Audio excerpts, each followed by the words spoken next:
क्या topic complete किया तुमने लास्ट? इनबाउंड। अब सर्च इंजन मार्केटिंग वाला पार्ट स्टार्ट होगा ना? ठीक है।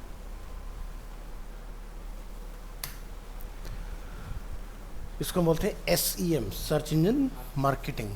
तो गूगल में जब भी आप लोग कुछ सर्च परफॉर्म करते हैं, लाइक ये हमारा सर्च इंजन है और आप यहाँ पर अगर कोई कीवर्ड पास करते हैं लाइक डिजिटल मार्केटिंग, ठीक है, फॉर एग्जांपल। सो अभी आप यहाँ देखोगे कुछ आपको स्पॉन्सर दिखाई दे रहे हैं। पहले के टाइम में क्या होता था, यहाँ पर मेंशन होता था एड्स, लेकिन लास्ट ईयर से गूगल ने इसको स्पॉन्सर्स के साथ रिप्लेस कर दिया। अब आप जैसे सोशल मीडिया प्लेटफॉर्म पर भी अगर ऐड देखते हो स्पॉन्सर ऐड लिखा आता है वहाँ पर, है ना? तो उन्होंने सेम वही कल्चर यहाँ पर भी फॉलो कर लिया। तो जैसे आप यहाँ देखोगे अमेजॉन का digital advertising solution grow your business and sales, then यहाँ पर ISB digital marketing 12 weeks online program इनका, लर्न डिजिटल मार्केटिंग अपग्रेड का यहाँ पर अवेलेबल है, ठीक है। तो डिजिटल मार्केटिंग कीवर्ड के ऊपर आप देखोगे तो यहाँ पर क्या है, डिजिटल मार्केटिंग कहीं भी मैच नहीं हो रहा है ना? यहाँ पर मैच हो रहा है, यहाँ मैच हो रहा है, ठीक है। तो जहाँ जहाँ पर आपका मैच होगा वहाँ पर ऑटोमेटिकली आपका सर्च में बोल्ड आ जाता है। तो फिर यहाँ पर कैसे ये वर्क कर रहा है? तो यहाँ पर ना टाइटल के अंदर डिजिटल है जिसकी वजह से ये काम कर रहा है ना। नीचे आप आओगे यहाँ पर तो यहाँ पर इसके लिए थोड़ा सा एक्सप्लेनेशन आ गया। उसके बाद में फिर आपके डिफरेंट प्लेटफॉर्म्स आ जाएंगे जहाँ पर उसके बारे में डिजिटल मार्केटिंग की बात की गई होगी। अगर मैं यहाँ पे लिख देता हूँ कोर्स, अब आप देखोगे यहाँ पे अमेज़ॉन का चला गया क्योंकि वो इररिलेवेंट था ना। अब यहाँ पर देखो ISB आपका डिजिटल मार्केटिंग 12 वीक्स का जो भी हम लोगों ने देखा, IIDE ये आपका आ गया ना, यहाँ पर डिजिटल विद्या यहाँ पर नया आ गया, स्किल सर्कल यहाँ पर आपका नया आ गया। तो 4 ऐड टोटल हमें दिखाई दे रहे हैं और यूडमी जो है वो आपका ऑर्गेनिकली सबसे टॉप में आ रहा है ना? इस तरह से बाद में फिर आप देखो हब स्पॉट का आपको देखा digital marketing certification course, Coursera और ये यहाँ पर ये सारी चीज़ें। सो बेसिकली हम लोग बात करें इस वाले पार्ट की, तो चलिए स्टार्ट करेंगे यहाँ से।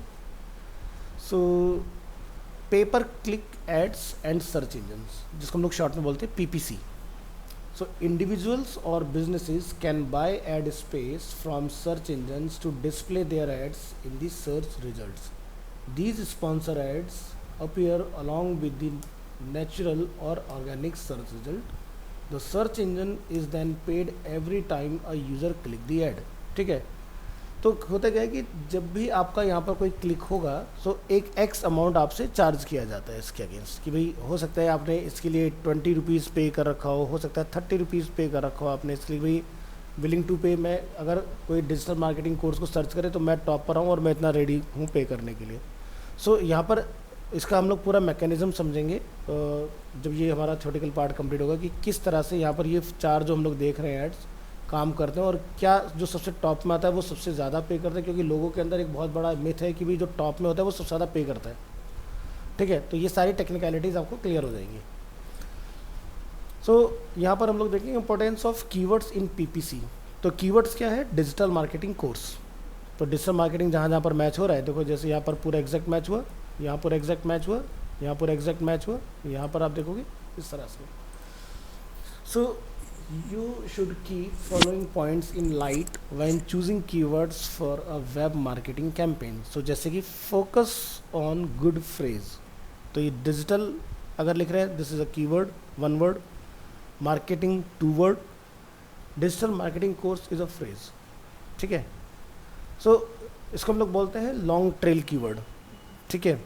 So good phrase, avoid vanity keywords. अब वैनिटी कीवर्ड्स क्या होते हैं? जिसके अंदर बहुत सारी पॉसिबिलिटीज़ निकलती हैं। जैसे एग्जांपल के तौर पर आप डिजिटल मार्केटिंग कोर्स ढूंढ रहे हो, बट आपने कोर्स ना लिख के लिखा डिजिटल मार्केटिंग। अब डिजिटल मार्केटिंग कुछ भी हो सकता है आप डिजिटल मार्केटिंग सर्विस ढूंढ रहे हो, बट मैं तो कोर्स ढूंढ रहा हूँ ना। तो डिजिटल मार्केटिंग क्या हुआ? अपने आप एक वैनिटी कीवर्ड हुआ। या जैसे मैंने जूते खरीदने ऑनलाइन, ठीक है, मैंने लिखा शूज़ ऑनलाइन, ठीक है। तो क्या होगा कि आपके सामने चाहे वो आपके स्पोर्ट शूज़ हों, कैजुअल हो, फॉर्मल हो, हर तरह के आएंगे। तो इस तरह के कीवर्ड्स क्या होते हैं? वैनिटी कीवर्ड होते हैं, जिसके अंदर गूगल को तो ये समझ नहीं आता कि एग्जैक्टली आप फाइंड आउट क्या करना चाह रहे हो। या जैसे आपने लिखा एनिमेशन, ठीक है, आपने बताया नहीं कि क्या 2D 3D, बहुत सारी पॉसिबिलिटीज़ हो सकती हैं ना उसके अंदर। तो वैनिटी कीवर्ड समझ में आया? यानी कि जहाँ पर आपका कीवर्ड के बहुत सारे मतलब निकलते हों, है ना। जैसे आजकल का ट्रेंड चल रहा है, आदमी एक बात बोलता है, लोग उसके 3 मतलब अपने आप निकाल लेते हैं, फिर हंस रहे होते हैं खुद से, ठीक है। बेचारे को खुद को नहीं पता होता है मैंने जो बोला था उसका भी कोई मतलब निकाल लेगा। सो दिस इज़ कॉल्ड मतलब keyword manipulation. So the value of repetition, कि आपका कीवर्ड कितनी बार रिपीट हो रहा है, and guiding your content strategy. So इन चीज़ों को आपने ध्यान में रखना है। मान लो कि आपका एक कीवर्ड अगर खुला तो उससे रिलेवेंट कंटेंट भी होना चाहिए। ये नहीं कि मैंने यहाँ पर सर्च किया है और उसके बाद में मैं जब इसको क्लिक करके वहाँ पहुँच रहा हूँ तो वहाँ पर मुझे इससे रिलेटेड कोई चीज़ ही नहीं दिखाई दे रही है, तो गलत हो जाएगा अगेन, है ना। सो वैनिटी का मतलब समझ आ गया अच्छे से। सबसे ज़्यादा SEM, सर्च इंजन मार्केटिंग के फेल होने का रीज़न है ये कि हम कीवर्ड ऐसे चूज़ करें जिसके बहुत सारे मतलब निकलते हों और गूगल कंफ्यूज है। ठीक है, आगे बढ़ेंगे। सो Google advertising platform provides the following campaign types. Campaign types में क्या क्या हो सकते हैं, जैसे कि search network and display select. ठीक है, सर्च नेटवर्क यानी कि आपके सर्च में भी आएगा, लेकिन डिस्प्ले प्लेटफॉर्म जो होंगे वहाँ पर आपका डिस्प्ले ऐड भी आएगा। एक होता है सर्च नेटवर्क ऑनली, सिर्फ सर्च में आएगा और कहीं नहीं आएगा। एक होता है डिस्प्ले नेटवर्क ऑनली, सिर्फ डिस्प्ले में आएगा, सर्च में कहीं नहीं होगा। एक होता है शॉपिंग ऐड। ठीक है, सो गूगल के अंदर हम लोग यहाँ पर शॉपिंग ऐड भी देख सकते हैं। जैसे मैंने लिखा लेडीज़ हैंडबैग, अब आप देखो क्या लिखा है, शॉपिंग एड्स, है ना। अब लेडीज़ हैंडबैग के ऊपर किसने सर्च इंजन मार्केटिंग ऐड नहीं चलाया हुआ है। ये सीधी सी बात है, सर्च करके क्या करेगा, सीधे बेचो ना, क्योंकि पता था सर्च करने में लेके उसको 10 और दिखे और कंफ्यूज। तो यहाँ पर सीधे कॉल टू एक्शन, भाई इतने का ये इस ब्रांड का, इतने का इस ब्रांड का, आप यहाँ से देखो जो बजट में आ रहा हो, जो अच्छा लग रहा हो खरीदो। तो this is called shopping ads. ठीक है, यहाँ पर क्या है, display network. Display network like जैसे कि मैं आज तक में जाता हूँ, ठीक है। अब आज तक में क्या होगा, तो आप थोड़ी देर वेट करो, यहाँ पर हो सकता है आपको कोई ऐड वगैरह दिखना स्टार्ट हो जाए, जस्ट वेट। हाँ हाँ हाँ, तो अभी के लिए हमें यहाँ पर स्टार्टिंग में कोई ऐड नहीं दिखाई दे रहा है, अभी एक क्लियर चल रहा है बिल्कुल। तो जनरली क्या होता है, यहाँ पर आपको टॉप में एक ऐड दिखाई देता है, इस जगह पर आपको एक ऐड दिखाई देगा, तो ये जो एरिया भी इनका वैनिटी है। अब होता क्या है, जैसे मान लो कि गूगल ने ऐड चलाना हो, अभी गूगल ने भी इसको कोई ऐड नहीं दिया हुआ है, और हो सकता है कोई ब्रांड जाके पर्सनली इसको रिक्वेस्ट करता है मेरे को किसी एक पर्टिकुलर ऐड की रिक्वायरमेंट, तो यहाँ पर आपके ऐड्स आ जाते हैं। हो सकता है नीचे की पोजीशन में आपको ऐड मिल जाए, देखने नीचे आइए, क्योंकि इस टॉप लोकेशन का हमें सबसे ज़्यादा पे करना पड़ता है। अच्छा, इसके पीछे का एक और रीज़न हो सकता है, मैं बताता हूँ क्यों नहीं ऐड आ रहा है, क्योंकि मैंने शायद एक ना ऐड ऑन भी डाल रखा है, ऐड ब्लॉक वाला।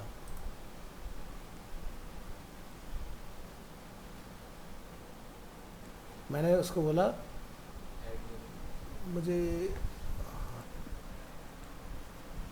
ये मैंने जस्ट किसी को डाल के दिखाया था, ad block, block ads, block this ad, hide something, pause play का कुछ तो होना चाहिए, नहीं आ रहा, तो यहाँ से रिमूव कर दो इसका, रिमूव कर रहा है, मैनेज एक्सटेंशन, यहाँ से ऑफ कर दो। चलिए तो ट्राई करेंगे, कंट्रोल F5 अगेन, आ गया ऐड, देखो एडवर्टीजमेंट। मैं वही कह रहा, मैं सरप्राइज मैंने कहा आज तक और स्क्रीन खाली छोड़ दे, इम्पॉसिबल, क्योंकि या तो इसको कोई ऐड देगा या फिर ये अपना खुद का ऐड चलाता है। सो अभी अपन देख सकते हैं यहाँ पर एड्स बाय गूगल लिखा रहा है, गूगल के विज्ञापन, क्योंकि हिंदी वेबसाइट है। ठीक है, यहाँ पर इन्होंने खुद, ये इंस्टाग्राम ने अपना स्पेस लिया हुआ है, तो इस पर एड्स बाय गूगल लिखा हुआ नहीं आ रहा है। यहाँ पर देखो लेनोवो ने अपना ऐड चलाया हुआ है। ठीक है, यहाँ पर देखोगे आप एडवर्टीजमेंट अवेलेबल हो गए ना सब, तो इस तरह से चीज़ें होती हैं। तो एड्स को पर्टिकुलर विजिटर चाहे तो कुछ तरह के कुछ एड ऑन्स वगैरह आते हैं जिससे हम लोग बंद कर लेते हैं। जैसे यूट्यूब आपको बार बार परेशान करता है, ऐड आता है, इस प्लगइन को डाल दो, ऐड बंद हो जाएगा, आएगा ही नहीं। ठीक है, तो इसको हम लोग क्या बोलते हैं, इस तरह के एड्स को, डिस्प्ले एड्स। ओके, चलो आगे बढ़ेंगे। तो डिस्प्ले ऐड और हमें कहाँ दिखाई देता है, जैसे कि बड़ी फेमस साइट है, हम लोग अपनी नेट की स्पीड चेक करने के लिए जाते हैं, speedtest.net, और आप यहाँ देखते हो इसके अराउंड जो होंगे एड्स आएंगे, क्योंकि भाई इसको फ्री में स्पीड चेक करा के क्या मिल रहा है, कुछ नहीं। तो इसको तो बेनिफिट तभी होगा ना कि लोग यहाँ पर स्पीड चेक करना है, साथ में कोई उन्हें मीनिंगफुल ऐड दिखाई देता है। तो जैसे भी वेट करो, यहाँ पर थोड़ी देर में ऐड वगैरह आ जाएंगे आपके। एक बार रिफ्रेश कर लेंगे, और हो सकता है कि मेरा ऐड ऑन यहाँ पर भी इसको परेशान कर रहा हो।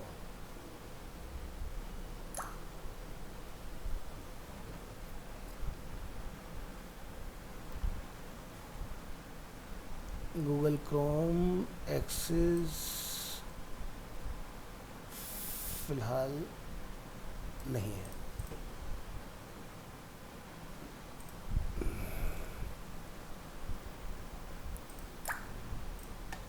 इसको ज़रा रिलोड करिए, बार ऐड आ रहे, इसको रिलोड कीजिए।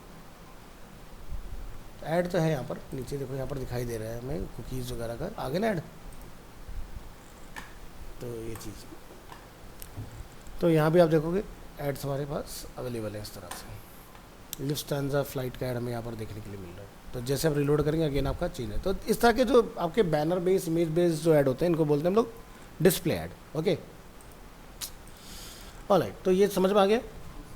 आगे देखते हैं। Google has its own advertising system called Google AdWords. Advertisers use AdWords to show clickable ads in Google search result page. By bidding on keywords, advertiser have to pay only when the ads get clicked. अब मान लो कि यहाँ पर ये add आ रहा है, ये this is a display ad, ये दिख रहा है, मुझे इस ऐड का कुछ भी पे नहीं करना, ये बिल्कुल फ्री चल रहा है, ठीक है। हाँ, लेकिन उसको पैसा कब पे करना पड़ेगा कि मान लो कि मैंने इसमें इंटरेस्ट शो कर दिया अपना, मैंने क्लिक कर दिया, एक अमाउंट जो होगा वो डिडक्ट कर लिया जाएगा आपसे।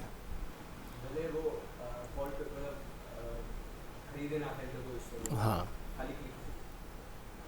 ठीक है।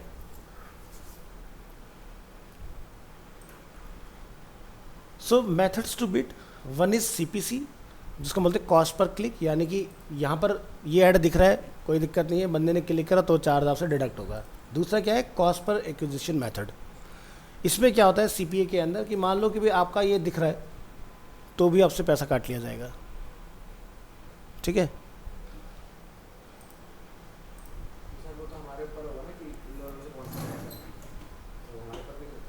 ये तो गूगल खुद डिसाइड करेगा कितने ऐड दिखाने हैं आपके पास कुछ कंट्रोल नहीं है। आपने तो गूगल को फुल दे दिया राइट कि भाई ये मेरे एड्स हैं, आप देखो कहाँ दिखाने की ज़रूरत है। नेक्स्ट आता है keyword planner. Google also provides a free AdWords tool called keyword planner. This tools provide traffic estimates on a keyword list and guides advertiser in bidding and budgeting. So अब यहाँ पर जैसे अगर हम लोग एक नज़र डिस्प्ले डालें तो इसकी साइट होती है ads.google.com। आपको यहाँ आना है तो ये दिखाई दे रहा है आपको, तो यहाँ पर देखोगे stand out with Google ads. जैसे वीडियो ऐड हम लोग यहाँ से चला सकते हैं, सर्च ऐड हम लोग यहाँ से चला सकते हैं, डिस्प्ले ऐड हम लोग यहाँ से चला सकते हैं, सब बता रहे हैं ना। देखो इसका क्या मतलब, ये शॉपिंग ऐड हो गया जो मैंने अभी आपको वहाँ पर दिखाया है, ठीक है, इस तरह से। सो यहाँ पर आप देखोगे एक ऑप्शन मिलेगा साइन इन। अब यहाँ पर गूगल आपको एक ऑफर दे रहा है, ये बदलता रहता है, कभी 40,000 होता है, कभी आपका 20,000 होता है। जो कह रहा है choose your offer and get up to 40,000 in ads credit. New advertiser choose between 3 attractive offer based on your budget to jump start your first campaign. So जैसे आप यहाँ जाओगे, आपको कौन सा क्रेडिट चाहिए, जैसे 20,000, 30,000, 40,000। तो क्या कहता है Google, spend 20,000 with Google ads in first 60 days to unlock credit. यानी कि 20,000 रुपये आप 60 दिन में खर्च करो तो 20,000 गूगल आपको देगा। क्या कहता है, स्पेंड 40,000 रुपये आप खर्च करो 60 दिन के अंदर तो गूगल आपको 30,000 का क्रेडिट देगा। गूगल कहता है 60,000 रुपये 60 दिन में खर्च करो, यानी कि 1,000 रुपीज़ पर डे खर्च करो तो मैं तुम्हें 40,000 का क्रेडिट दूंगा। मतलब गूगल ये कहता है कि आपने 60,000 खर्च किया तो 40,000 में दूंगा, यानी टोटल तुमने 1 लाख का ऐड चला लिया। अब बहुत सारे लोग ये सोचते हैं कि भाई मैं यहाँ जाऊँगा और गूगल मुझे 20,000 रुपये मेरे अकाउंट में डाल देगा, मैं उसी के पैसे से ऐड चला लूँगा। कुछ लोग ये गलत फहमी होती है, तो ऐसा नहीं होता। वो कहता है पहले खर्चो फिर मैं दूंगा। तो ये क्या हुआ कि भाई सीधी सी बात है, एक एडिक्शन आपको लगा रहा है ना कि भाई यहाँ तक अगर पहुँचना है तो फिर आपको इतने खर्च करने पड़ेंगे। तो बंदे करते हैं, एन कैश कर लेते हैं। एजेंसीज तो बहुत जल्दी जल्दी बर्न कर देती हैं बजट को, है ना, क्योंकि भाई 40,000 रुपये कम नहीं होते ना। और 1,000 रुपीज़ का ऐड तो एक दिन का कुछ भी नहीं है। हमारे हरियाणा का 10,000 रुपये का ऐड चलता है एक दिन का, इतना ऐड चलाता है हम लोग 24/7 चलता रहता है, साल के 12 महीने कभी बंद नहीं होता। तो समझ आया। तो अभी आप यहाँ देख रहे हो, इन्होंने हाईएस्ट यहाँ पर लिख दिया 40,000 रुपये, लेकिन जो डिफ़ॉल्ट ये हमेशा से देते आए हैं वो है 20,000 रुपये। पहले ये टाइम कम होता था, अब इन्होंने टाइम बढ़ा दिया, ठीक है। बहुत सारे लोग क्या करते हैं, अलग अलग अकाउंट बनाते जाते हैं, एनकैश करते हैं ये चक्कर, क्योंकि जीमेल पर अकाउंट बना तो फ्री है ना, तो हर अकाउंट पे 20,000 रुपये मिलते हैं। लोग भी बहुत तेज़ अब ये क्या करते हैं उस केस में कि भाई आपकी जो पेमेंट की डिटेल्स हैं, जो आपका एड्रेस है, बिलिंग, जो आपका GST है, अच्छा चला कि मेरे साथ बताता हूँ। ठीक है सर, चलो क्लिक ऑन साइन इन। सो जैसे कि मेरा ऑलरेडी अकाउंट यहाँ पर है तो डायरेक्टली लॉगिन हो जाएगा इसके अंदर, राइट। तो यहाँ पर टूल्स आपको दिखाई देगा। टूल्स के अंदर आपको अलग अलग तरह के टूल मिलते हैं, जैसे कि क्या दिखाई दे रहे हैं यहाँ पर, कीवर्ड प्लानर। हम इसी की बात कर रहे थे ना, this is a keyword planner. So keyword planner में क्या होता है कि आप यहाँ पर जाके डिस्कवर न्यू कीवर्ड या फिर get search volume and forecast, ठीक है। सो अपन यहाँ पर जाते हैं और अपने कीवर्ड यहाँ पर डाल के आ जाएंगे और ये हमें बता देगा। तो हमारे पास अलग अलग, कौन था ये, अलग अलग तरीके हैं। या तो हम लोग अपलोड कर लें या फिर यहाँ पर लाके पेस्ट कर दें कीवर्ड्स को कॉमा लगा के, ठीक है, तो हमारा काम हो जाएगा। दूसरा होता है कि डिस्कवर न्यू कीवर्ड। तो यहाँ पर आप अपना कीवर्ड डालो, जैसे कि लिखा रहा है ट्राई मील डिलीवरी और लेदर बूट्स, ठीक है, तो ये आपको कीवर्ड बता देगा। या फिर अगर आपके पास ऑलरेडी एक वेबसाइट है तो ये आपकी वेबसाइट से कीवर्ड ढूंढ के भी निकाल सकता है, समझ गए। तो जैसे कि मेरे पास वेबसाइट है ऑलरेडी httlivastu.com। मैं अपना यहाँ से डोमेन लेता हूँ और मैं उसको लाके यहाँ पर कॉल कर लेता हूँ। अब इंग्लिश लैंग्वेज इंडिया में हम लोग बात कर रहे हैं। एंटायर साइट को स्कैन करो, या पर्टिकुलर पेज है तो पर्टिकुलर पेज का नाम लिख दो। हमने बोला एंटायर साइट इंडिया, या पूरी दुनिया के अंदर आप ढूंढना चाह रहे हो तो इंडिया का कोई भी नहीं बचेगा, चाहे कोई भी कॉन्टिनेंटली क्यों ना हो, है ना। तो चलिए ये पूरा अपना लोकेशन सेट हो गया यहाँ पर। इसके बाद गेट रिजल्ट पर आप क्लिक करोगे और ये मेरे लिए कीवर्ड्स ढूंढ के निकालेगा। इसके अंदर निकल के आ रहे हैं कीवर्ड्स। अब देखो, मैंने तो नहीं बताया ना कि मेरी वेबसाइट जो कोई वास्तु है क्या नहीं है। क्या लिखा आ रहा है, vastu consultant near me, vastu consultant, vastu शास्त्र, वास्तु फॉर होम, वास्तु शास्त्र फॉर होम, वास्तु कंसल्टेंट, ठीक है। तो इसमें नेगेटिव पॉजिटिव दोनों तरह के कीवर्ड हैं। देखो ये स्पेलिंग मिस्टेक है वास्तु, ये पॉजिटिव कीवर्ड है VSTU, है ना। तो हर तरह के आपके निकाल के लाएगा। My horoscope, astrology chart, birth chart reading, birth chart astrology, my astrology, इस तरह से ये सारे आपके कीवर्ड्स निकल के आ गए। ऐसे उसने 1621 कीवर्ड निकाल के लिखा है आपके लिए। अब यहाँ पर मुझे क्या दिखा रहा है, एवरेज मंथली सर्चेज किस कीवर्ड के ऊपर कितनी है। तो वास्तु शास्त्र के ऊपर अगर आप देखोगे तो 1 लाख सर्चेज पर मंथ की आ रही हैं। वास्तु फॉर होम कीवर्ड के ऊपर 1 लाख सर्चेज आपकी जनरेट हो रही है। 100 के मतलब 1 लाख, है ना। तो यहाँ पर आप अपने कीवर्ड्स वगैरह देख पा रहे हो। तो यहाँ से अगर मैं जाऊँ तो मैं एक शॉर्टिंग कर लेता हूँ, जैसे वास्तु शास्त्र from home, birth chart, astrology chart, birth chart, horoscope, astrology houses. यहाँ से आप देखो ये 1-1 लाख वाले सर्च के आपको सारे वो कीवर्ड यहाँ पर दिखाई दे रहे हैं, है ना। लास्ट 3 मंथ में क्या कोई इनमें चेंजेस आया है, तो कह रहा है 0%, कोई चेंज नहीं, कोई ग्राफ ऊपर नीचे गया, ऐसे कैसे पीक पे बना हुआ है, ठीक है। ईयर ऑफ ईयर चेंज, तो ये कहता है एस्ट्रोलॉजी हाउसेज में 900% का चेंज आया, मतलब इसके अंदर ग्राफ नीचे से ऊपर की तरफ गया है ना, ज़्यादा किया है। 900 प्लस लिखा रहा है, माइनस होता तो मतलब, ठीक है। क्या लिखा रहा है, +900। क्या कह रहा है, कंपटीशन जो है इस कीवर्ड के ऊपर लो है, आप इसके ऊपर ब्लॉगिंग वगैरह करना चाहते हो कर सकते हो। अब आप यहाँ पर देख रहे हो कि भाई अगर मुझे वास्तुशास्त्र कीवर्ड के ऊपर अगर मुझे कुछ ऐड चलाना है तो टॉप ऑफ पेज बिड कितने की है, ₹1.51 की। Top of bid high range कितनी है, ₹18 की। यानी कि अगर आपने यहाँ पर ऐड चलाया, आपका अगर कॉम्पिटिटर बहुत तगड़ा हुआ आपसे और आपकी वेबसाइट नीचे है तो आपको ज़्यादा रुपए पे करने पड़ सकते हैं, मैक्सिमम ₹18 इस कीवर्ड के। और अगर आप नंबर 1 हो तो आपको सिर्फ इतने रुपए पे करने पड़ेंगे, ठीक है।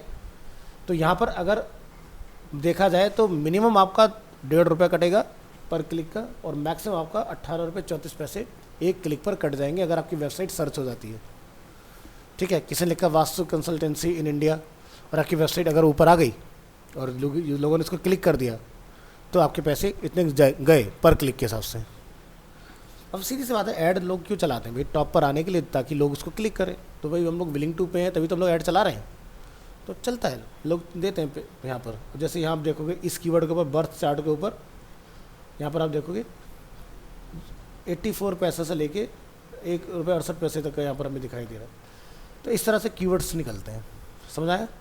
तो कीवर्ड जो है बहुत सोच समझ के आपको निकालने चाहिए, ठीक। तो इसी हिसाब से हमको ये +900 वाली यूज़ करनी चाहिए।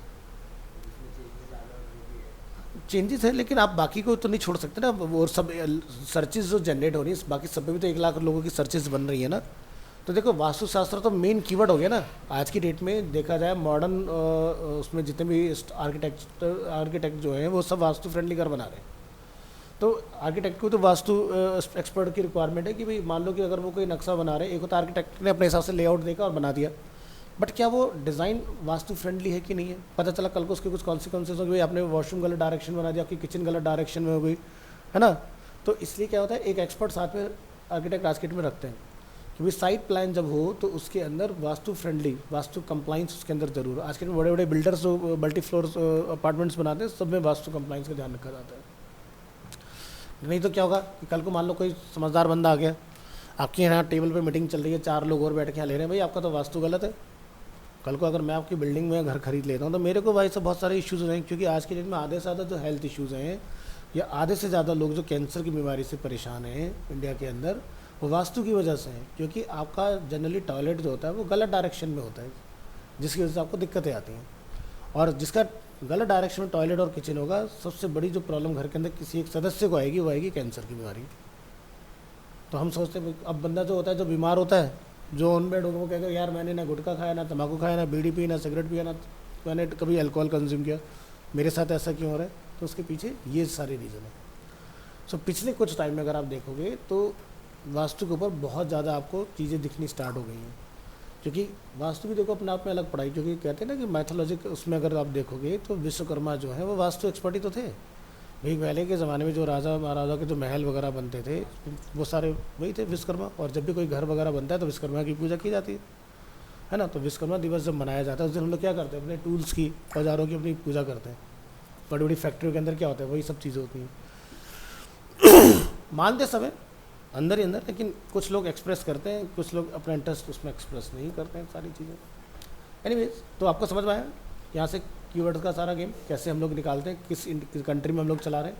अब मान लो कि जैसे अगर मुझे यूएस में अगर देखना हो कि भाई क्या है सिस्टम, तो मैं लिखा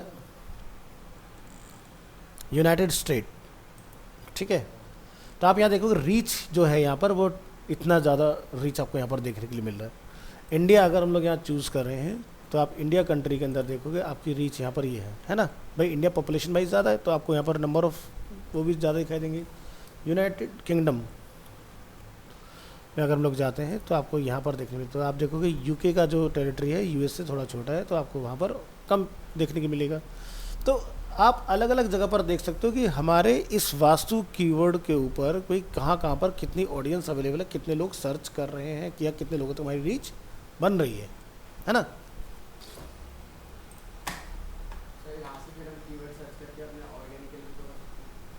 लेकिन आप पेड कीवर्ड नहीं ले सकते। नहीं ले सकते, वो तो अलग बात है, बट इसकी सर्च वॉल्यूम के हिसाब से हाँ, आप कंटेंट राइटिंग कर सकते हो, ठीक है।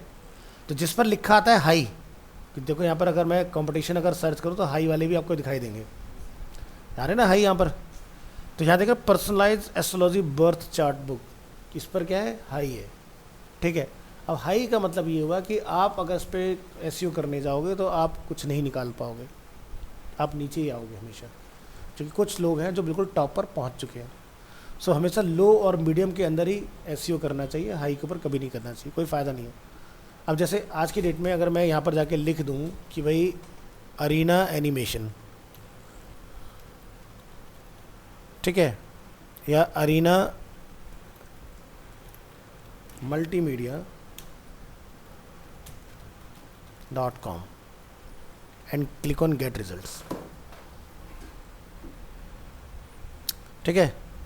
अब आप यहाँ पर देखोगे ऑटोमेटिकली इसमें निकल के आने लगे, जैसे कि cheap UX design course, study user experience design, UI UX, ठीक है। तो यहाँ पर अभी कंट्री शायद डिफरेंट तो नहीं लगी हुई है, नहीं सही है, इंडिया ही है, ठीक है। तो इस तरह से यहाँ पे सारे आ गए, देखो सारे हमारे रिलेवेंट कीवर्ड हैं, ठीक है, इस तरह से। अब यहाँ पर आप देखोगे कि अगर मान लो किसी ने यूआई डेवलपर कोर्स करना है मेरे को, तो 111 रुपये का कीवर्ड है, लोएस्ट और हाईएस्ट अगर आप देखोगे यहाँ पर। तो अगर मैं यहाँ पर देखूँ कीवर्ड की बिड, मान लो किसी लिखा अरीना एनिमेशन, ये कीवर्ड अगर किसी ने लिया पूरा लोकेशन के साथ, तो 825 रुपये एक क्लिक का पे करेगा वो, समझ गया। तो इस तरह से यह आपके देखो यहाँ पर कीवर्ड की वैल्यू लिखी आ रही है, कितने एक्सपेंसिव कीवर्ड है। अगर किसी ने डिजिटल मार्केटिंग ले लिया कब बहुत एक्सपेंसिव कीवर्ड होता है, तो इसलिए उसके आगे पीछे कुछ लगा देते हैं तो उसकी कॉस्ट गिर जाती है। अगर आप सीधे डिजिटल मार्केटिंग लिख के टॉप पर चाहते हो मैं आ जाऊँ, तो सबसे ज़्यादा पे करना पड़ेगा।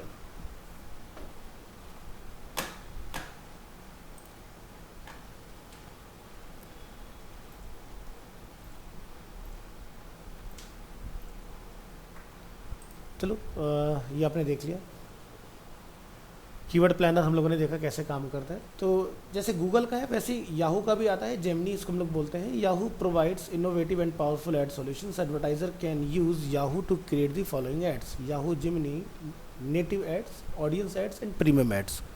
बट अब हम लोग याहू वगैरह के ऊपर, इनके ऊपर हम लोग नहीं करते हैं क्योंकि गूगल ही नंबर 1 चल रहा है, ठीक है।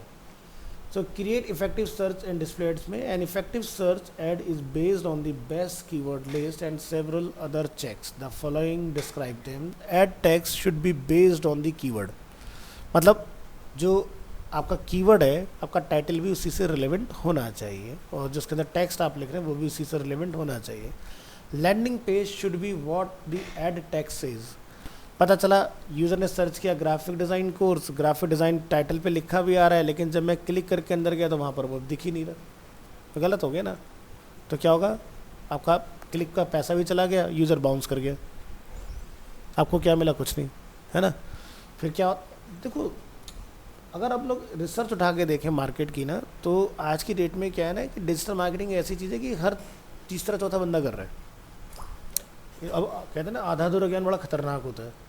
आपको बेसिक तो पता है कि चलो ऐड ऐसे चलता है, तो आपने जाके चला दिया, बट क्या वो ऐड सही चल रहा है? अब आपको किसी ने 1 लाख रुपए दे दिए और आपने बड़ी बड़ी बातें कर दी, मैं आपको इतनी लीड दे दूंगा, ये है वो है सारी चीज़ें, और आप आउटपुट कुछ नहीं ला पाए, उसका 1 लाख रुपये का बजट भी फूंक दिया, आउटपुट कुछ आया नहीं, है ना।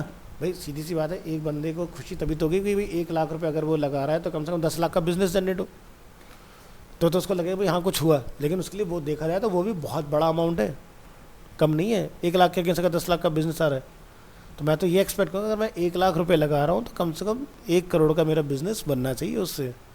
अगर आप किसी को ये फिगर निकाल के नहीं दे पाओगे तो भूल जाओ, ठीक है। तो गूगल खुद कहता है कि अगर आप मेरे साथ पहली बार ऐड चलाने आए हो तो कभी भी बड़ा बजट मत लगाओ, क्योंकि आपको पता ही नहीं मैं कैसे काम करता हूँ। तो पहले छोटे बजट के साथ चलो, ये पता लगाओ किन कीवर्ड के ऊपर यूज़र आपको सर्च कर रहा है, फिर उन्हीं कीवर्ड के ऊपर अपना कंटेंट प्लान करो। गूगल कहता है कि मुझे आपको समझने में मिनिमम 6 महीने का टाइम लगता है गूगल एड्स। वो बात अलग है, आज आप ऐड चलो कल से आप दिखने स्टार्ट हो जाओगे, लेकिन आपके लिए पोटेंशियल बायर ढूंढ के लाने के लिए मुझे कम से कम 6 महीने चाहिए। और ऐड अगर एक बार चला लेते हो तो उसको कभी बंद मत करो, चाहे आपका सीज़न निकल गया तो बजट घटा दो, लेकिन सर्च में बने रहो। इससे क्या होगा कि जैसे आपका दोबारा सीज़न आएगा तो आपको फिर से जीरो से स्टार्ट नहीं करना पड़ेगा क्योंकि आप कॉम्पिटिटर के बीच में ऑलरेडी बने हुए हो। यहाँ पर क्या करते हैं, यहाँ पर ऐसा होता है सीज़न आया, चलो भाई अब एनिमेशन इंस्टीट्यूट में एडमिशन का टाइम आ रहा है, बच्चों ने 12th का रिजल्ट आउट हो गया, ऐड चला दो। अब जब तक तुम ऐड चलाओगे, स्क्रैप इकट्ठा कर रहे हो, तब तक तुम्हारा ऑफ सीज़न आ जाता है। तो ऐड अगर चलाना है तो जनवरी में चलाओ, भले से रिजल्ट मई में आउट हो रहा है, तो मेरा मैकेनिज्म तो ट्रेन हो जाएगा ना तब तक। मैं तो कहता हूँ कि आप अपना बजट ही गिरा दो एंड में आके, कि भाई मेरा पीक मुझे पता है कि मार्च अप्रैल से लेके मेरे को सितंबर तक का मेरा पीक है अगर, तो उसमें अपना बढ़िया फुल फ्लैज ऐड चलाओ। सितंबर के बाद से अपना जब तक आपका फरवरी मार्च आ रहा है तब तक अपना बजट गिरा दो, भाई पर डे का मैं अपना 500-1000 रुपये खर्च करूँगा बस, इससे ज़्यादा नहीं। तो आप बने हुए भी हो गूगल की मेमोरी के अंदर, और जब आपको बूस्ट मारना होगा आप बूस्ट भी कर पाओगे, ठीक है। इसको ऐसा समझो, एग्जांपल के तौर पर भी आपके पास एक स्पोर्ट्स बाइक है, अगर चल रही है तो सही है। अब स्पोर्ट्स बाइक अगर आप खड़ी कर दो तो स्टार्ट करके देख लेना, हो जाएगी तो मिसिंग करेगी, दिक्कतें आएंगी उसके साथ, है ना। तो जो चीज़ मोमेंटम में होती है उसको हमें मेंटेन करना, चलाना आसान होता है, दौड़ाना आसान होता है। जो चीज़ खड़ी होगी नहीं पता चल रही है कब ख़राब हो जाए, बट यहाँ पर आपको डिफरेंट तरीके से कॉन्सिक्वेंसेस देखने पड़ेंगे उसके, यानी कि आपको अपने कॉम्पिटिटर को बीट करने के लिए फिर से सारी कीवर्ड प्लानिंग ये वो सब चीज़ आप दोबारा से करके लेकर आओगे, तब तक आपका टाइम बर्बाद हो जाएगा, कोई फ़ायदा नहीं उस चीज़ का। हाईलाइट द प्रोडक्ट, सर्विसेज और offers such as free shipping, allow customers to decide by including exclusive prices and promotions. Let customers take action, create multiple ad for an ad group, and usually ad tools keep rotating the ads and show the best performing ad. Avoid editorial mistakes in the ad text and ensure all information displayed should be clear. सो कुछ points हमने यहाँ पर देखे, तो जैसे कि आप allow customer to decide by including exclusive price and promotions, यानी कि आप उसको फोर्स मत कीजिए, ठीक है। देखो सीधी सी बात है, मार्केटिंग कैसे काम करता है। डिजिटल मार्केटिंग उन्हीं लोगों का सक्सेसफुल जाता है जिसकी हेल्प से किसी एंड यूज़र की प्रॉब्लम को आप सॉल्व कर रहे हो। मैं आपको बोलता हूँ कि भाई ये पानी की बोतल ले लो, आपके पास ऑलरेडी, तो आप क्यों लोगे, ठीक है। आप कब लोगे, जब आपके पास नहीं होगी, ठीक है। तो ऐसा नहीं कि मैंने डिजिटल मार्केटिंग चला दिया तो वो कोई जादुई छड़ी है, मैजिक वंडर कि भाई अब तो बस पैसा ही पैसा होगा, ऐसा कुछ नहीं होगा। जब तक आपकी प्रोडक्ट की सर्विस की मार्केट में नीड है आप चलोगे। आपके प्रोडक्ट और सर्विस की अगर मार्केट में नीड नहीं है, आप जितना मर्जी जोर लगा लो, कुछ नहीं हो सकता। हो सकता है आपके प्रोडक्ट को बेटरमेंट की ज़रूरत हो, या हो सकता है आपके प्रोडक्ट से बेटर प्रोडक्ट ऑलरेडी किसी ने डिज़ाइन कर लिया हो। भाई देखा जाए हिस्ट्री अगर उठाओगे तो पहला सर्च इंजन कौन था, याहू। याहू के फेलियर से गूगल ने सीखा और उसने वो सारी प्रॉब्लम अपने अंदर फिक्स की और नंबर 1 बन गया, ठीक है। नहीं तो एक टाइम पर क्या होता, लोग याहू याहू चलाते थे। ईयर 2000 की अगर बात करें, लोग चैट रूम में घुसते थे, याहू चैट रूम में जाओ चैट कर रहे हैं बैठ के, ठीक है। और ये कल्चर कब तक चला, 2005, 6, 7, 8 तक खूब चला। धीरे धीरे गूगल पॉपुलर होना स्टार्ट हुआ। अब गूगल ने क्या करा, याहू को ओवरकम करने के लिए उसने अपना ऑर्कुट प्लेटफॉर्म लॉन्च किया। जैसे फेसबुक होता है ना, वैसे गूगल को ऑर्कुट आता था। ऑर्कुट को फेल कर दिया फेसबुक ने, क्योंकि उन्होंने उससे सीखा भाई इसमें क्या कमी है, ढूंढो। तो लोग वहाँ सिर्फ चैट करते थे, फोटोग्राफ वगैरह बहुत रेयर हुआ करती थी। उन्होंने कहा भाई ऐसा बनाओ कि लोग फोटो देख के एंगेज हो, है ना। तो फेसबुक के ऊपर ट्रैफिक बढ़ा। फेसबुक लगा यार ये इतना ट्रेंड पुराना होता जा रहा है, तो ऑर्कुट ने ना अपना बंद शट डाउन कर दिया था बिजनेस कि भाई हम बंद कर रहे हैं, हम नहीं सर्वाइव कर पाएंगे इस चीज़ में। तो गूगल अपना एंड्रॉइड की तरफ मूव कर गया था, ठीक है।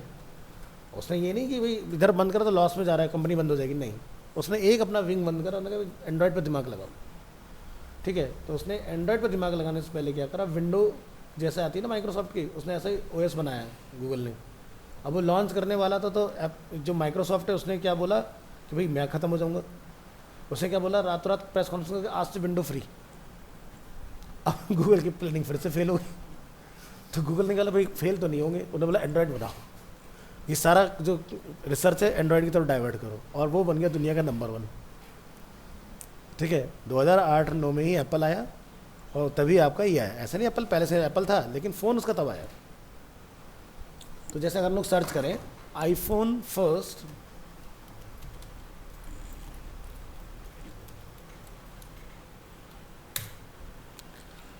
तो क्या दिखाई दे रहा है, 2007। इंडिया में अगर सर्च करें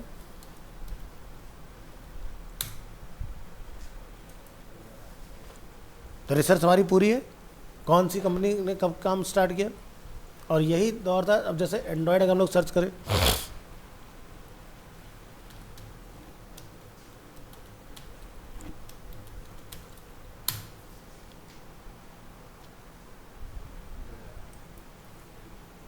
दोनों साथ ही साथ आए, लेकिन एंड्रॉयड को लोगों ने बहुत बाद में जाना।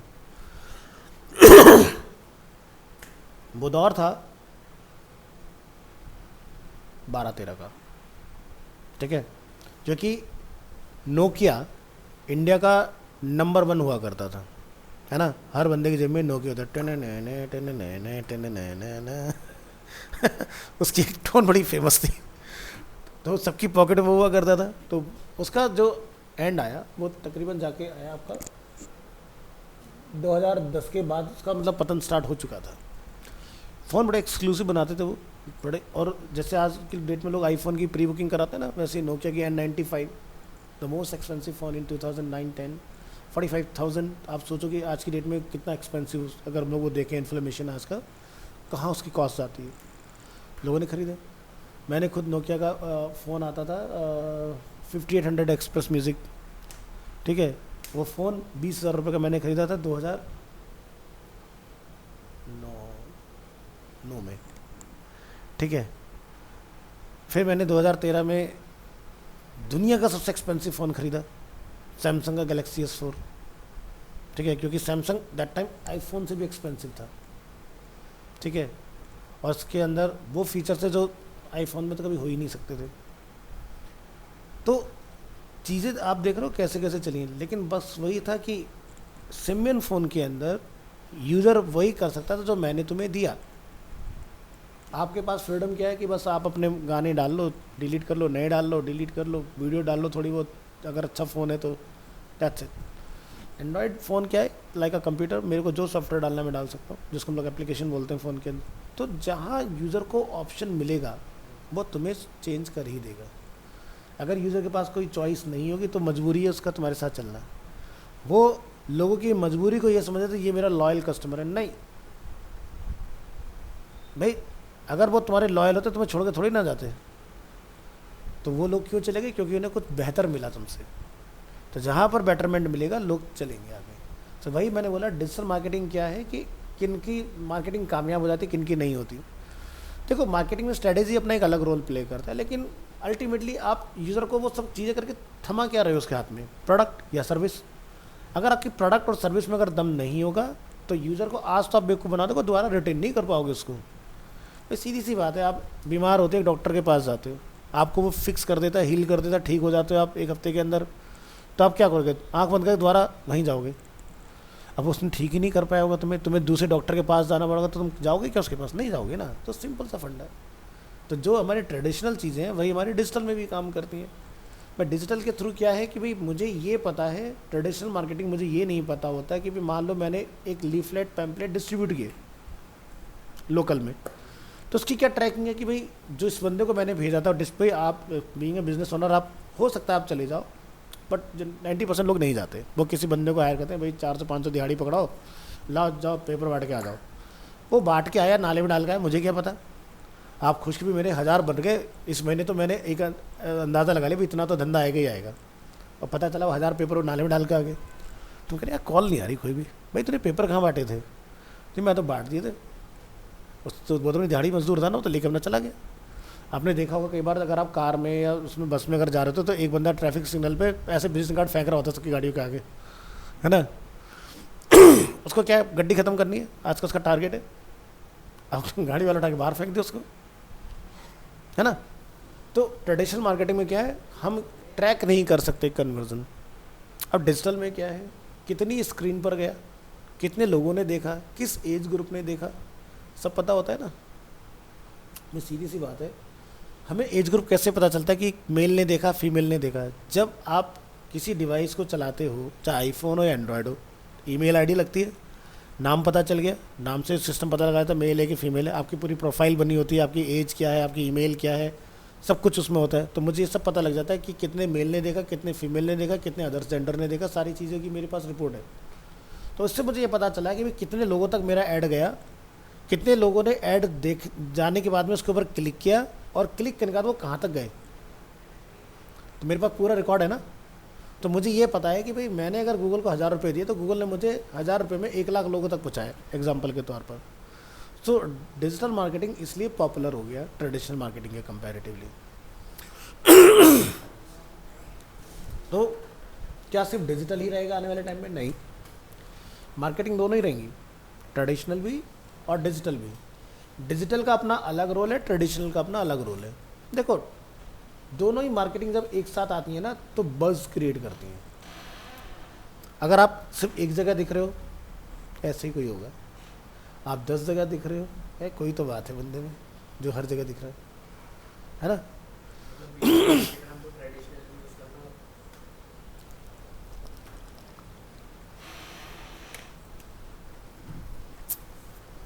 भाई देखो एक सीरियल आता है टीवी के ऊपर, जब लॉन्च होने वाला होता है तो उसका बज़ क्रिएट किया जाता है, इसको कहते हैं 360 बजिंग। तो जैसे आप देखो ना साउथ दिल्ली में अगर कोई पर आपको बड़ा सा साइट दिखाई देगा यूनिपोल वगैरह, वहाँ पर उसका ऐड लगा होगा भाई इस XYZ डेट को ये सीरियल लॉन्च होने वाला है, चैनल का लोगो होगा, है ना, सब कुछ मेंशन होगा।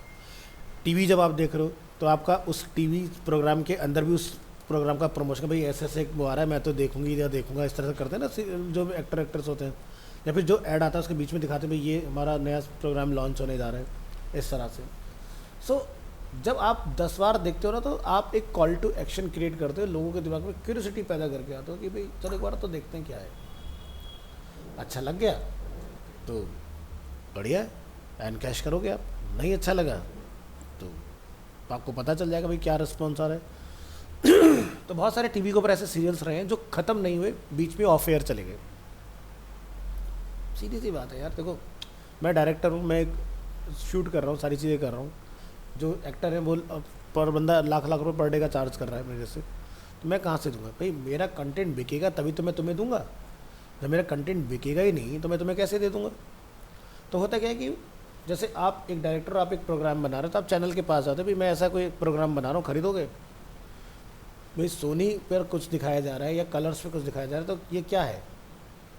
ये बेचा जाता है इनको। वो आपके कंटेंट में, स्क्रिप्ट में पोटेंशियल देखते हैं और फिर उसके बेसिस पर वो ऐड का आपको पे करते हैं, जो उसके बीच में ऐड आते हैं उससे आप आगे का अपना खर्चा चला रहे होते हैं। तो अब होता है क्या, जैसे 30-40 ऐड मतलब प्रोग्राम का बफर चलता है कि आप एडवांस चल रहे हो, है ना, जो कि आप एक प्रोड्यूसर भी लेकर आते हो अपने काम के अंदर। तो इस तरह से पूरा मैकेनिज्म काम करता है। आपका प्रोग्राम अच्छा होगा, लोग स्क्रीन छोड़ के नहीं जा रहे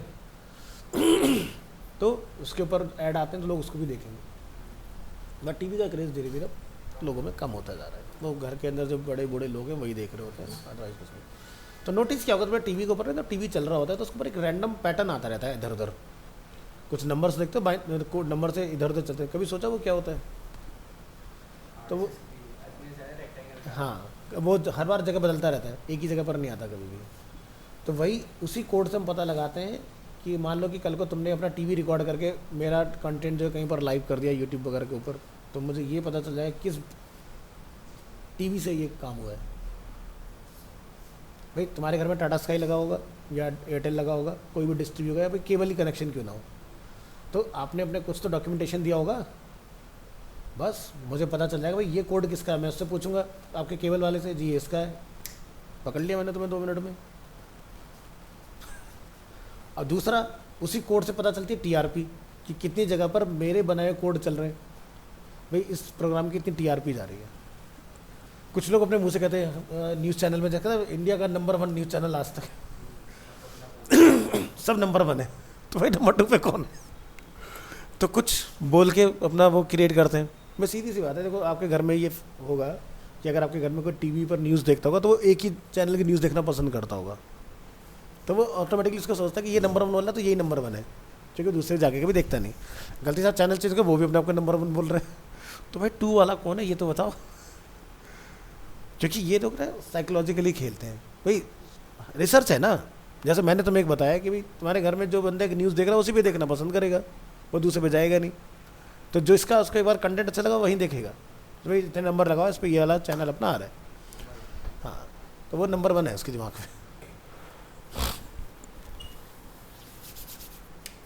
तो डिजिटल मार्केटिंग बहुत बढ़िया भी है, लेकिन उसके साथ रिजल्ट एक्सट्रैक्ट करना अपने आप में एक आर्ट है।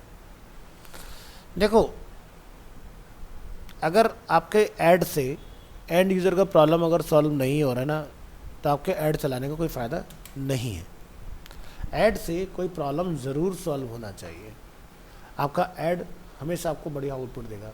अपने कॉम्पिटिटर को टाइम टू टाइम चेक करते रहो कि वो क्या नया कर रहा है, सो दैट कि कई बार हमें अपनी स्ट्रैटेजी बदलने की ज़रूरत होती है, कई बार हमें अपने प्रोडक्ट के अंदर बेटरमेंट की ज़रूरत होती है। अगर ये चीज़ें हम लोग कर रहे हैं तो यस डेफिनेटली आपको अच्छा माइलेज मिलेगा। कभी भी किसी का, अगर हम लोग गूगल ऐड चलाने की बात करें तो कोई बोलता है कि यार मेरा ना एक प्रमोशन करना है 15-20 दिन के लिए, ये ऐड चला दो, ये एक्स अमाउंट में पे करने के लिए तैयार हो। मत चलाओ, कुछ नहीं आएगा 15 दिन के अंदर, क्योंकि मैंने बताया ना गूगल को 6 महीने लगते हैं। तो आप सोचो कुछ जादू हो जाएगा? तो देखो 2 चीज़ें होती हैं। फॉर एग्जांपल आप यूट्यूबर हो, आप व्यूज़ ला रहे हो लेकिन आपके पास वॉच टाइम नहीं है, उसका क्या फ़ायदा है? आप व्यूज़ और वॉच टाइम दोनों लेके आ रहे हो, लाइक्स कमेंट सब चीज़ लेके आ रहे हो, तो यानी कि इसमें दम है ना कि आपके पास लाइक्स आ रहे हैं, तो यानी कि आपका कंटेंट लोग पसंद कर रहे हैं। जितना ज़्यादा आपका लाइक होगा उतना ज़्यादा आपका नेक्स्ट कंटेंट लोगों तक पहुंचाया जाएगा। अगर आपके कंटेंट के ऊपर से व्यूज़ आ रहे हैं, लाइक नहीं है, तो आपका कंटेंट ज़्यादा लोगों तक नहीं पहुंचेगा। एल्गोरिथम सीधा सा समझता है कि भाई आपके कंटेंट को लोगों ने पसंद किया, लाइक मिले, तो नेक्स्ट कंटेंट ऑटोमेटिकली अच्छा जाएगा। अगर नेक्स्ट कंटेंट पर लोगों ने इंटरेस्ट शो नहीं किया तो उसका नेक्स्ट वाले पे ऑटोमेटिकली ग्राफ नीचे गिरता चला जाएगा। सो आपके कंटेंट को चलाने के लिए कोई बंदा नहीं बैठा वहाँ पर, प्रोग्राम है जो खुद समझ रहा है अच्छा भाई इसके ऊपर ज़्यादा क्लिक आ रहा है, इट मीन्स कि ये टॉप ट्रेंडिंग है। जैसे हमने दिखाया ना लास्ट क्लास में गूगल ट्रेंड्स, तो वो कैसे समझ रहा है भाई इसी चीज़ को ज़्यादा ढूंढ रहा है, मीन्स ये ट्रेंडिंग हो गई। लास्ट 1 घंटे में या 1 दिन के अंदर इतनी सर्चेज जनरेट हुई हैं उसके ऊपर।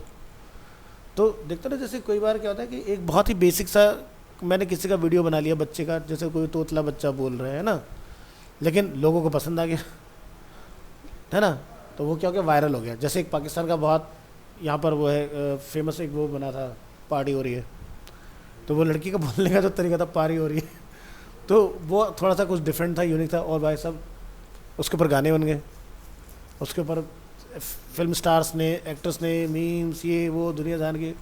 अब सोचो उसने ऐसा सोच के तो बोला ही नहीं होगा कि ऐसा कुछ हो जाएगा, बस चल गया। तो ये डिजिटल प्लेटफॉर्म है, या कुछ भी चल सकता है, ठीक है। जैसे एक कोविड के टाइम में क्या होता है, एक लड़की थी श्वेता, उसका मीम बन गया था, तो वो यहाँ पर मीटिंग चल रही है, उसकी एक फ़ोन कॉल आती है और बैठ के वो बुराइयाँ कर रही है उसके ऊपर लोग उसको रहे श्वेता तेरा माई कौन है तो वो वायरल कंटेंट बना। तो यहाँ पर हमें नहीं पता होता जो चीज़ वायरल होने वाली होती है ना, आप ये सोचो भी ये वायरल हो जाएगा, किसी को नहीं पता होता क्या चीज़ वायरल हो जाए, ठीक है। अच्छी चीज़ें भी वायरल हो जाती है, बुरी चीज़ें भी वायरल हो जाती है, ठीक है। तो वायरल के लिए आप बस ये कर सकते हो कि कुछ ऑफेंसिव ना हो, चीज़ें बहुत नीट एंड क्लीन हो, ठीक है। सो कल को अगर वो चीज़ फेमस भी हो जा रही है तो कल को आपको लोगों के क्योंकि देखो सीधी बात है, रातों रात आपको दुनिया पहचान जाएगी। अब मान लो कि कोई गलत चीज़ वायरल हो गई तो आपको लोगों सामने शर्मिंदा तो ना होना पड़े भाई, नाम कमाया दोनों तरह से कमाया, बदनाम होकर भी कमा सकते हो, अच्छे से भी कमा सकते हो। अच्छे में टाइम लगता है, गलत में टाइम नहीं लगता जल्दी। कहते हैं ना अच्छाई थोड़ी दूर तक जाती है, बुराई बहुत दूर तक जाती है। तो इस चीज़ का भी खास ध्यान रखना है कंटेंट की प्लानिंग के अंदर। जैसे बहुत सारी कंपनियां हैं, जब हम लोग नेक्स्ट क्लास में डिस्कस करेंगे, जिन्होंने कंटेंट तो बनाए लेकिन लोगों के सेंटिमेंट्स को हर्ट किया उन्होंने। जैसे तनिष्क से एक ऐड बन गया था, ठीक है, कॉम्प्लायंस से एक ऐड बन गया, रिन से एक ऐड बना, जहाँ पर उन्होंने डायरेक्ट, जैसे जनरली हम लोग जब देख रहे होते हैं ना कोई भी प्रोग्राम, तो क्या होता है कि वो अपने आप को बेहतर दिखाने के लिए दूसरे प्रोडक्ट को ब्लर करके दिखाते हैं। लेकिन पिछले कुछ टाइम में ऐसा हुआ था 2008 से 14 के बीच में कि लोगों ने भाई जैसे कि ग्लूकॉन डी है, उन्होंने किसी दूसरे ब्रांड के साथ में, जैसे टैंग आता है डायरेक्ट कंपटीशन कि ये बेकार है, जैसे रिन का टाइड के साथ है सीधे फेस ऑफ बेकार है, ठीक है, या जैसे कॉम्प्लान के हॉर्लिक्स के साथ है बेकार है। तो ऐसे में क्या हो जाता है कि यानी कि आप दूसरे ब्रांड को मार्केट में गलत बना रहे हो। तो जैसे रिन ने ये बोला टाइड को कि भाई टाइड ये कहता है कि भाई हमारे इसमें जो है नींबू और चंदन की वो है, कहते भाई से तो डाल ही नहीं रहे टाइड की सेल रातों रात जीरो कर दी, टाइड ने केस कर दिया भाई से उनके ऊपर कि भाई मैंने भी सफ़ेद शर्ट धो के देखी लेकिन उतनी सफ़ेद तो नहीं, अल्ट्रा वाइट जो ये बोलते हैं, समझ गए ना। तो जब आप इस गंदगी पर जाओगे तो फिर देखनी भी तो पड़ेगी ना। आपने अपना एक मूव चल के कर दिया काम, डायरेक्ट फेस ऑफ कर दिया, लेकिन वो सही नहीं है। तो इसे कहते हैं मानहानि, ठीक है, और आपको बहुत बड़ा अमाउंट पे करना पड़ जाता, पे किया भी इन कंपनीज ने एक दूसरे को, ठीक है। क्योंकि आज की डेट में हमें ये पता है, अगर मैं ये मॉनिटर चला रहा हूँ तो मॉनिटर बनाने वाली एक कंपनी नहीं है, ऐसी 500 कंपनियाँ हैं, मैं कम बता रहा हूँ, 1000 ही होंगी, इतनी ब्रांड के मार्केट में अवेलेबल है। आप किसी को बुरा अच्छा नहीं कह सकते हो, आप अपने यूएसपीज बता सकते हो, आप किसी से कंपेयर नहीं कर सकते हो कि भाई उसके में ये है मेरे में ये नहीं है, तो ऐसे डायरेक्ट नहीं कंपेरिजन हो सकता। आप ये कह सकते हो ऑर्डिनरी स्क्रीन में ये होता है, हमारी स्क्रीन में ये है, ठीक है। लेकिन आप ये बोलो सैमसंग और एलजी का डायरेक्ट, तो गलत हो जाएगा ना। तो ये सारी चीज़ें, तो इन चीज़ों का भी हमें ध्यान रखना है, क्योंकि भाई देखो सैमसंग लवर कम नहीं, एलजी लवर कम नहीं इंडिया में, समझ रहे हो ना। तो हर किसी का अपना एक मार्केट है। जैसे हम चलाते तो सारे प्रोडक्ट्स हैं, लेकिन हमें पता ही नहीं होता बेस्ट कौन सा है। हम तो उस नाम पर जाते हैं, भी एलजी बहुत बड़ा ब्रांड है, सैमसंग बहुत बड़ा ब्रांड है, तो क्या आई भी बेकार है? भाई आप सिर्फ उसी को लेते हो ना कि जिसका आपको एडवर्टीजमेंट ज़्यादा दिखता है। आई भी करता है लेकिन कभी इतना ज़्यादा अपने आप को प्रमोट नहीं करता है, क्योंकि उसे पता है कि मेरा नाम ही काफ़ी है। या इन सब में अगर आप देखते हो, एक कंपनी थी बॉश, एक बॉस स्पीकर्स में आती है, एक बॉश आती है जो कि उसमें आती है बेसिकली आपके वॉशिंग मशीन वगैरह के अंदर, बेस्ट उससे कोई नहीं है, पता ही नहीं था। लोगों को पता ही नहीं। वो तो एल जी सैमसंग जानते हैं, भाई सैमसंग ही लेकर आएंगे घर के अंदर, ठीक है। लेकिन अब जैसे कहते हैं ना कि भाई हम एसी खरीद के लेकर आएंगे, अब एसी आप कोई भी खरीद लाओ, वोल्टास ले आओ, एल जी ले आओ, सैमसंग ले आओ, हिटाची ले आओ, ओजोन ले आओ, भाई ये एसी नहीं बनाते हैं, ये ब्रांड है। एसी बनाने वाली तो पूरी दुनिया में एक ही कंपनी विच इज़ ग्री, ये बनाती है एसी पूरी दुनिया का। एसी की टेक्नोलॉजी इस कंपनी ने दी दुनिया को। तो वो क्या बेटर देती मतलब सब पे डिफरेंस का कुछ नहीं होता। नहीं, पूरी दुनिया को एसी इसने दिया, अभी खुल जाएगा थोड़ी देर में, समझे। तो एसी का कॉन्सेप्ट ये कंपनी लेकर आई थी। तो कंपनियां क्या करती हैं, जैसे कि एलजी हो गया, सैमसंग हो गया, ये क्या जाती हैं, इनके पास जाती हैं भाई हमें एलजी से कम बजट में एसी चाहिए, बन जाएगा। क्योंकि ये बनाने वाले हैं ना, जो क्रिएटर है उसे पता होगा ना किस में क्या डालना है, किससे कॉस्ट कम होगी, किससे कॉस्ट ज़्यादा होगी, है ना। भाई ये सब ठप्पा लगा के घूम रहे हैं, ये पैनासोनिक है, ये वो है, ये वो है, ये कोई भी कंपनी कुछ नहीं बनाती। जैसे हम लोग मारुति सुजुकी कार चला रहे हैं इंडिया के अंदर, तो भाई मारुति, मैंने जैसे बताया ना कि टेक्नोलॉजी कहाँ से आई, सबकी टेक्नोलॉजी बाहर, जैसे हीरो होंडा, हीरो साइकिल बनाता था, होंडा बाहर की कंपनी थी, उन्होंने अपने इंजन दिया हीरो का, उन्होंने बेस लिया, और यहाँ पर इंडिया में हीरो होंडा बहुत बढ़िया चला। 2011 में क्या कहते जी हम नहीं खेल रहे साथ में, अलग अलग खेलेंगे, हो गए अलग। तो पॉइंट ये आता है घूम फिर के कि भाई ये सब लोग ना स्टैम्प वाली चीज़ें, कि भाई अपना लोगो लगा लिया, ये एलजी है, ये सैमसंग है, मॉडल में थोड़ा बहुत चेंजेस किया, ब्यूटिफिकेशन में चेंज किया, अल्टीमेटली निकल क्या रहा है, कूलिंग ही तो आ रही है। भाई इससे कोई सोने चांदी तो नहीं निकल रहे ना कि कम है या ज़्यादा है। जो ज़्यादा कूलिंग करा उसके अंदर ज़्यादा पावर की मोटर है, जो कम कूलिंग करा उसके अंदर कम पावर की मोटर है। भाई तुमने बोला मुझे बिल कम चाहिए, भाई जैसे आपको कार के अंदर माइलेज ज़्यादा चाहिए तो इंजन कम सीसी का होगा। अब बोले मुझे कार में परफॉर्मेंस चाहिए, माइलेज मुझे मैटर नहीं करता, तो गाड़ी के अंदर फिर आते हैं ऑडी बीएमडब्ल्यू के अंदर बड़े बड़े इंजन। हर कोई तो नहीं अफोर्ड कर सकता ना इंजन को, तो जिसका जैसा हिसाब वैसा चीज़ें मिलती है।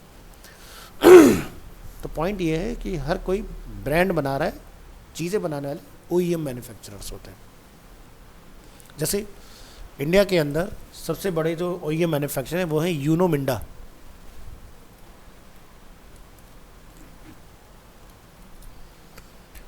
ये इनका काम क्या है कि भाई आप हीरो की बाइक चलाते हो, होंडा की बाइक चलाते हो, एक होता है कि आप शोरूम पर जाते हो पार्ट खरीदने 1000 रुपये, इनके पास लोग जाते हैं 100 रुपये, जबकि बना के यही दे रहे हैं उनको। समझ रहे ना।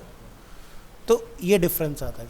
जैसे टाटा, हम कहते हैं टाटा की गाड़ियाँ खरीदो बड़ी मजबूत होती हैं, होती हैं भाई। टाटा की अपना स्टील मैन्युफैक्चरिंग खुद का है, दुनिया को तो वही बेच रहा है ना। लेकिन टाटा के साथ कमी क्या है, टाटा की ना पेंट क्वालिटी बहुत बुरी होती है, वो उसमें एक्सपर्टीज़ नहीं रखते बिल्कुल भी अपना। सबसे जल्दी रस्टिंग का टाटा की कार्स में होती है। दूसरा, टाटा के जो कंपोनेंट्स हैं वो इतने एक्सपेंसिव है, बंदा अफोर्ड ही नहीं कर पाता। एक छोटा सा वार्शल जो 1 रुपये का होता है वो 800 रुपये का मिलता है टाटा का। तो टाटा गाड़ी ले तो लो, जब मेंटेनेंस कराते ना तो बंदे पागल हो जाते हैं। भाई मारुति की सेल इतनी ज़्यादा क्यों है, भाई गाड़ी तो है ही सस्ती, पार्ट्स भी सस्ते हैं। उन्हें पता है ना इंडियन मार्केट में लोगों को कैसे कैप्चर करना है। भाई कोई भी चीज़ अमर तो नहीं आई ना कि वो हमेशा लाइफ लॉन्ग है।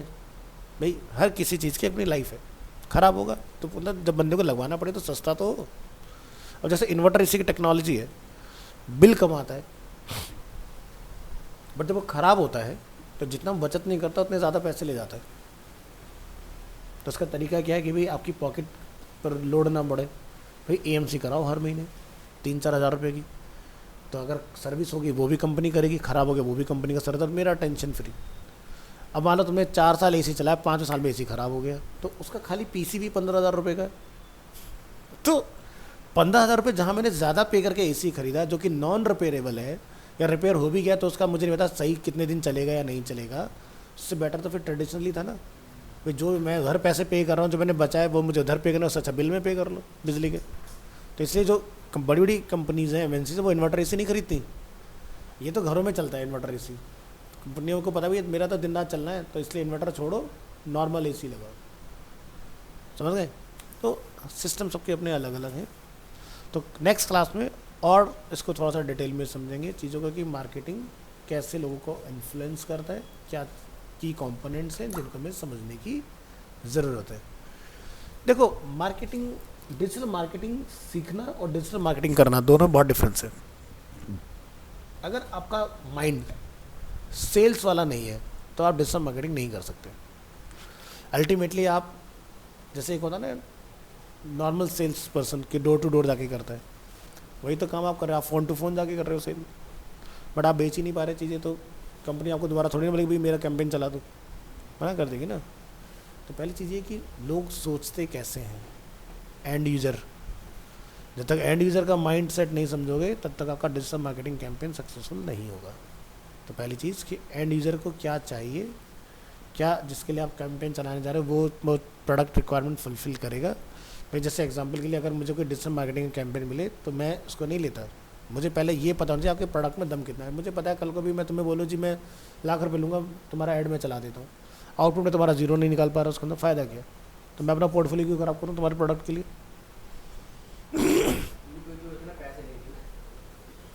दोबारा नहीं आते उसके पास।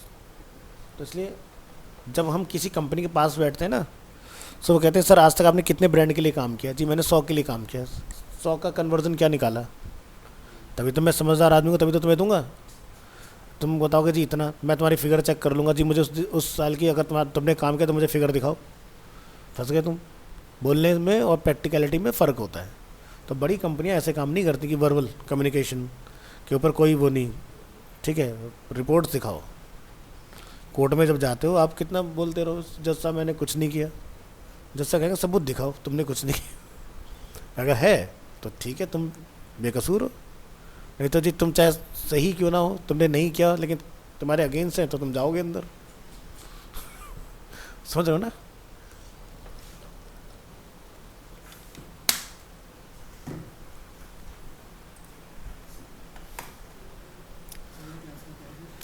तो नेक्स्ट क्लास में लोग देखेंगे रीमार्केटिंग कैसे काम करता है। रीमार्केटिंग क्या होता है कि आपने कोई XYZ प्रोडक्ट सर्च किया और बंद कर दिया।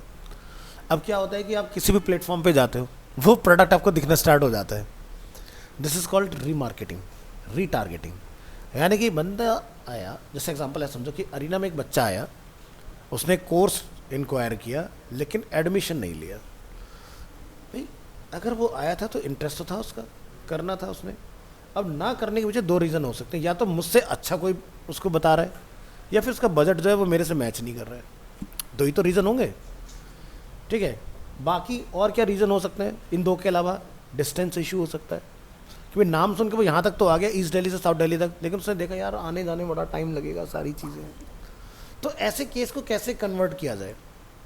भाई no doubt Arena east Delhi में भी है, अरीना साउथ दिल्ली में भी है। अगर आप साउथ दिल्ली तक चल गए तो किसी वजह से तो आए होगे, कुछ तो ऐसा सुना होगा आपने कि जो आपने साउथ तक आके इंक्वायरी करने का मन बनाया। तो क्या है कि आप अपनी स्पेशलिटी बताओ कि भाई हम स्पेशल क्यों हैं, और अगर आप इतनी दूर का ट्रैवल करो तो आपको क्या मिलेगा हमसे सीखने के बाद। पता चला जी तुम हरियाणा से यहाँ तक आ रहे हो, वो भी वही चीज़ पढ़ा रहे हैं, मैं भी यही चीज़ पढ़ा रहा हूँ, लेकिन उनके कोर एग्जाम्पल्स उतने बढ़िया नहीं है। तो क्या फ़ायदा है उस चीज़ को पढ़ के? भाई थ्योरी पढ़ के ज़िंदगी नहीं चलती ना। स्कूल में तो थ्योरी पढ़ी, क्या फ़ायदा हुआ उससे? हम करियर बनाने के लिए कोर्स क्यों कर रहे हैं? अगर स्कूल की नॉलेज इतनी इफेक्टिव होती। भाई पहले के टाइम में क्या था, अगर आपके फादर साहब तक के टाइम का अगर देखोगे, क्या करते हैं फादर? होटल मैनेजमेंट लाइन में है ना। तो डैडी ने फिर अलग से कुछ किया ना होटल मैनेजमेंट का, तभी तो उस लाइन में गए, है ना। चाहे वो आफ्टर 12th उन्होंने उसके अंदर पढ़ाई की हो, सारी चीज़ें की हो, या अलग से उन्होंने कुछ कोर्स किया हो, ठीक है। अगर उनसे पहले की अगर हम लोग जनरेशन में जाते हैं, जैसे मैं अगर अपनी मदर के उसमें जाता हूँ या मैं अपने फादर के उसमें जाता हूँ, तो वहाँ पर दैट टाइम एजुकेशन सफिशिएंट होती थी कि भाई बेटा पढ़ लिख लो, गवर्नमेंट जॉब लग जाएगी। आज लग जाएगी? आज तो तुम टॉपर हो, 98% हो, तो तुम्हें ड्यू में एडमिशन नहीं मिलता। मिलता है क्या? नहीं मिलता ना। हम लोग तुरंत पता चल जाता भाई आगे पढ़ने का कोई फ़ायदा है नहीं, साइड बाई साइड मुझे एडिशनल कोई ना कोई स्किल्स की, नॉलेज की बहुत ज़रूरत है, तभी आपका सर्वाइवल बनेगा, नहीं तो नहीं कर पाओगे। सो लोग ये एग्जांपल देते हैं पहले की लाइफ टफ थी। नहीं, आज जितने ज़्यादा रिसोर्स है उतनी ज़्यादा हमारी लाइफ टफ है, ठीक है। जितने कम रिसोर्स से पहले उतनी लाइफ कम टफ थी, समझ गए ना। तो आज की डेट में तो आपके पास पहले के लोग सिर्फ प्लान ए पर ही चलते थे, बी तो सोचते ही नहीं थे वो। आज तो हमें ए बी सी डी सोच के चलना पड़ता है, तब जाके कहीं एक जगह कामयाब होते हैं। बंदा एक यूपीएससी की तैयारी कर रहा है जी, गवर्नमेंट जॉब करेंगे, अरे यार 1000 पोजीशन निकली हैं, करोड़ों लोग अप्लाई कर रहे हैं, तुम बहुत बड़े टॉपर हो, ठीक है टॉप कर भी लिया, उसके बाद में इंटरव्यू में तुम फेल हो गए जाके। अनसर्टेनिटी तो है ना, गारंटी तो नहीं है ना भाई। गवर्नमेंट जॉब के लिए लोग क्यों क्रेजी हुआ करते थे, उसके पीछे का एक बहुत बड़ा रीज़न था, लाइफ सॉर्टेड है भाई। आज मैं लगूंगा 20-25 हज़ार से शुरू करूंगा, मैं 2-2.5 लाख रुपए तक पहुंचाऊंगा at the time of retirement, और उसका पेंशन होगी, तो ज़िंदगी भर पैसा आता रहेगा। अब आएगा क्या, गवर्नमेंट ने बंद कर दिया। तो इसलिए लोग प्राइवेट सेक्टर की तरफ ज़्यादा भागने लग गए। तो चीज़ें बदल रही हैं और उस चीज़ को एक्सेप्ट करना ज़रूरी। ये नहीं कि बिल्ली वाला एग्जांपल कि भी कबूतर बैठा हुआ है, कबूतर किसी से मात नहीं खाता, सिर्फ बिल्ली से खाता है, वो बिल्ली को देखा आंखें बंद कर लेता है, कहता बिल्ली है ही नहीं। तो ये तुम अपने आप को धोखा दे रहे हो। तुम्हारे आंखें बंद करने से चीज़ें थोड़ी ना बदल जाएंगी कि कंपटीशन खत्म हो रहा है। कंपटीशन हर दिन के साथ बढ़ रहा है। आज तुम मुझसे डीएम पढ़ रहे हो, ऐसे न जाने कितने अलग अलग इंस्टीट्यूट में डीएम होंगे, हो सकता है कोई मुझसे बहुत अच्छा पढ़ा रहा हो। मैं ये तो नहीं कह सकता मैं वन ऑफ द बेस्ट हूँ। जो ये कह रहा है बेवकूफ़ है। अगेन बेस्ट टर्म की कोई चीज़ होती नहीं है, बेटरमेंट एक चीज़ होती है। आप अपनी चीज़ों को बेटर से और बेटर बना सकते हो। आप बोलो जी मैं सब सीख गया, तो सीखने की तो कोई उम्र ही नहीं है ना, आप एंड टाइम तक सीखोगे। ठीक है भाई, हो सकता है आज तक आपने कहीं धोखा नहीं खाया, कभी ना कभी हो सकता है खा जाओ, तो आपको भी ये लगा मैं आज तक कभी धोखा नहीं खाया लेकिन मैं खा गया। तो फिर गलत फहमी नहीं पालनी चाहिए, ठीक है, कि मैं सब जानता हूँ। ये तुम्हारा सोचना है, लोगों का सोचना है ना। तो हमेशा लाइफ में एकदम प्रैक्टिकल रहो, आंखें खुली रखो, कान खुले रखो, क्या चल रहा है अपने आजू बाजू, सब चीज़ें पता होना बहुत ज़रूरी है। ठीक है, क्योंकि डिजिटल मार्केटिंग ना जाने कितने लोग सीख चुके हैं, किसी के करियर नहीं बने। उसके पीछे का सारा रीज़न ये है। उसके बाद कहते हैं चलो भी हम लोग ग्राफिक पढ़ेंगे, ग्राफिक पढ़ लिया तो डिजिटल भूल गए, डिजिटल पढ़ने का तो ग्राफिक की रिक्वायरमेंट आई। हर चीज़ का बैलेंस है, जब तक वो बैलेंस मेंटेन नहीं होगा हर एक चीज़ के अंदर, तब तक कुछ नहीं होगा। भाई गाड़ी के अंदर 4 पहिए, मैं 80 पे चला रहा हूँ, एक 40 की स्पीड पे चल रहा है, 80 तो गाड़ी के में क्या होगा, गाड़ी के बराबर चलेगी? नहीं चलेगी ना, बराबर चलना पड़ेगा ना सबको। तो जब डिजिटल मार्केटिंग करते हो तो हर चीज़ का कॉम्बिनेशन आता है। आपका ऐड भी ज़बरदस्त होना चाहिए, आपकी स्ट्रैटेजी भी ज़बरदस्त होनी चाहिए, आपकी प्लानिंग भी ज़बरदस्त होनी चाहिए, तभी तो एग्जीक्यूशन बढ़िया होगा, आउटपुट तब अच्छा आएगा। अब तुमने ऐड बना लिया, अगर आप विजुअल्स अच्छे नहीं है, लोगों तक ऐड जा रहा है, मेरा CPM कट रहा है और ROI कुछ नहीं आ रहा, क्या रीज़न है? क्लियरली पता है ना, लेकिन हम एक्सेप्ट नहीं करते उस चीज़ को। सो सभी चीज़ों का ध्यान देना ज़रूरी है कि अगर मेरी रीच बन रही है लेकिन लोग उससे इंगेज नहीं हो रहे, क्यों नहीं हो रहे? क्योंकि जैसे कि मैंने बोला ना कि जब तक विजुअल कैची नहीं होंगे लोग कनेक्ट नहीं होंगे, सीधी सी बात है। चलिए जी।